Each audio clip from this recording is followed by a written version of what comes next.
ન્યૂઝમાં આપનું સ્વાગત છે।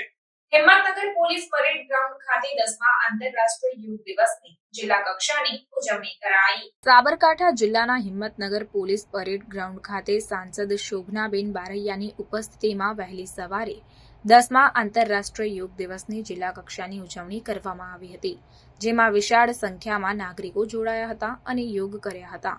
આ કાર્યક્રમમાં સાંસદ શોભનાબેન બારૈયાએ જણાવ્યું હતું કે યોગ એ ભારતની પુરાતન સંસ્કૃતિએ વિશ્વને આપેલી અનમોલ ભેટ છે।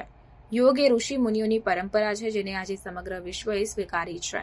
યોગ એટલે જોડવું। યોગ શરીર, મન અને આત્માને જોડે છે। અષ્ટાંગ યોગ એ આપણી પ્રાચીન વિરાસત છે। વધુમાં તેમણે જણાવ્યું કે વડાપ્રધાને સંયુક્ત રાષ્ટ્ર સંઘમાં યોગ દિવસની ઉજવણી માટે મૂકેલા પ્રસ્તાવને સમગ્ર વિશ્વએ સ્વીકારી પ્રતિવર્ષ 21મી જૂનના રોજ આંતરરાષ્ટ્રીય યોગ દિવસ મનાવવાની સ્વીકૃતિ આપી હતી। ભારતીય સંસ્કૃતિની આ પરંપરાના ફાયદા સ્વીકારીને સમગ્ર વિશ્વ 21મી જૂનના રોજ યોગમય બને છે। ચાલુ વર્ષે રાજ્યમાં આંતરરાષ્ટ્રીય યોગ દિવસ સ્વયં અને સમાજ માટે યોગની થીમને ધ્યાનમાં રાખતા યોગ દિવસની ઉજવણી કરવામાં આવી છે। આ કાર્યક્રમમાં ધારાસભ્ય વીડી ઝાલાએ જણાવ્યું કે તંદુરસ્ત જીવનશૈલી માટે નિયમિત યોગ કરવા ખૂબ જરૂરી છે। યોગ તણાવમુક્ત અને આરોગ્યપ્રદ જીવનશૈલી માટે યોગ ઉત્તમ ઉપાય છે। યોગ શારીરિક અને માનસિક વિકાસમાં પણ લાભદાયી છે। આ કાર્યક્રમ દરમિયાન રાજ્ય કક્ષાના જીવંત પ્રસારણને નિહાળ્યું હતું। આ કાર્યક્રમમાં નગરપાલિકા પ્રમુખ વિમલ ઉપાધ્યાય, જિલ્લા કલેક્ટર નૈમેશ દવે, જિલ્લા પોલીસ વડા વિજય પટેલ, નિવાસી અધિક કલેક્ટર કૃષ્ણા વાઘેલા, ગ્રામ વિકાસ એજન્સી નિયામક પાટીદાર, પ્રાંત અધિકારી અગ્રણી કનુભાઈ પટેલ સહિત મોટી સંખ્યામાં જિલ્લાવાસીઓ પણ ઉપસ્થિત રહ્યા હતા। બ્યુરો ચીફ આબિદ અલી ભૂરા, સાબરકાંઠા। વિદ્યાર્થી ભાઈ બહેનો,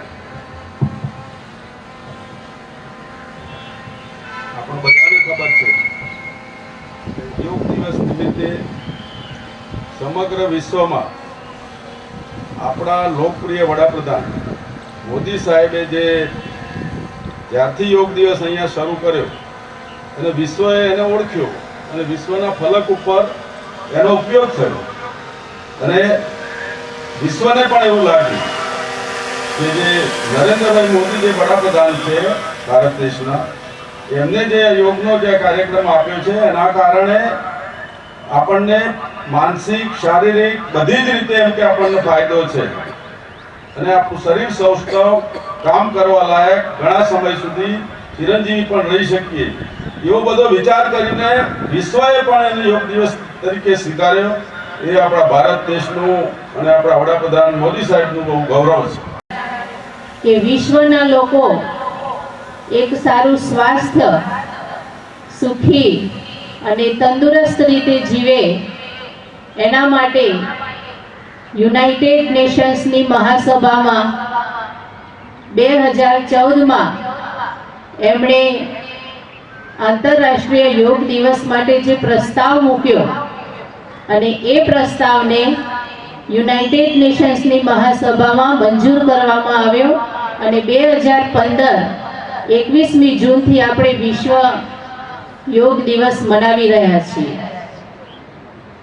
યોગ દિવસને સ્પોર્ટ્સ તરીકે પણ માન્યતા આપવામાં આવી છે, એટલે ગયા વર્ષે 78થી વધારે લોકોએ આમાં 78,000થી વધારે લોકોએ આમાં રજીસ્ટ્રેશન કરાવ્યું હતું।